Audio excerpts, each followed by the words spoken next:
Good evening, afternoon, morning, and welcome to day 89. Though this is day 90, it is past 12 o'clock, but I'm just being able to record now. Um, and is my microphone's working. Today we've got the book of Judges 1 and 2, but Judges 1 and 2 is pretty much a recap of the end of Joshua. We see, let me just bring it up.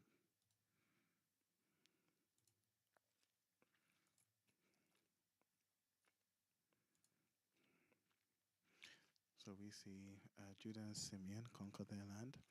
This is from Joshua 15. And then we see how Israel fails to conquer some of the land. And actually, in chapter 2, we see all these other places where Israel was unable to capture. See the death of Joshua, reference to Joshua 24, and Israel starting to disobey.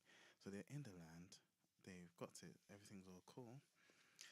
And Judges 2, after that generation died, another generation grew up who did not acknowledge the Lord or remember the mighty things he had done for Israel.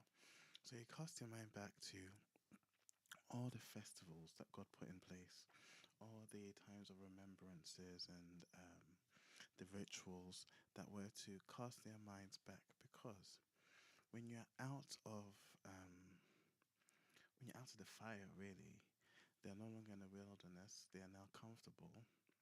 Um, it's easy to forget, and even with the observance of all of those festivals, it would be easy when there's not a threat directly in front of you.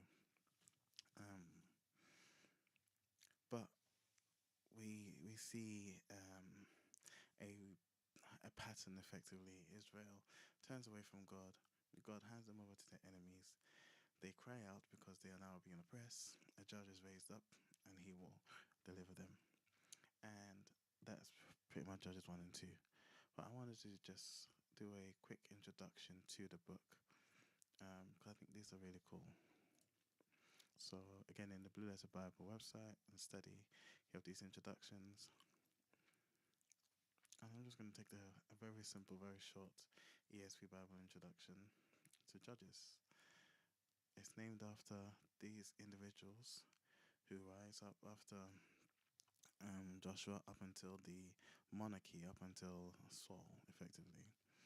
And this pattern, they abandon the Lord, God punishes them, they cry out, God raises up a deliverer, um, and they bring them out of this, out of their oppression.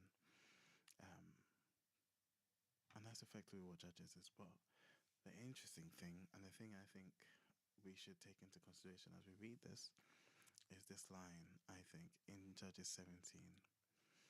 Everyone did what was right in their own eyes. Everyone did what was right in their own eyes.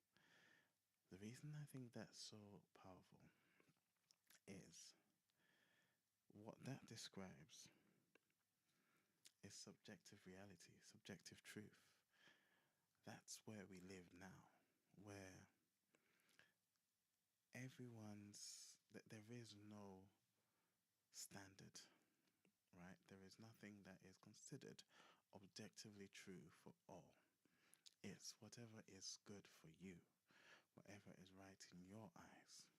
Now, we aren't the same as Israel, who had a very specific covenant with God, but even Israel, who had a covenant with God, when they did what was right in their eyes, it turned out for the most part it was wrong.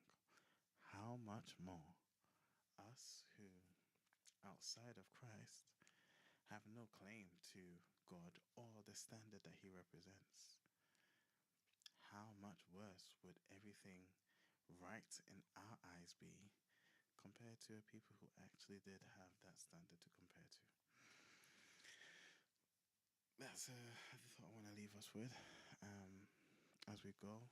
It's a collection of stories, as has been said, and so we get some interesting ones. And we still get some, I think, allusions to Christ, and it'll be interesting to see those when they pop up. But otherwise, tomorrow, let's see what we've got. Um, Mark these chapters as read. Got 3 to 5. God willing, I'll be here to talk about it.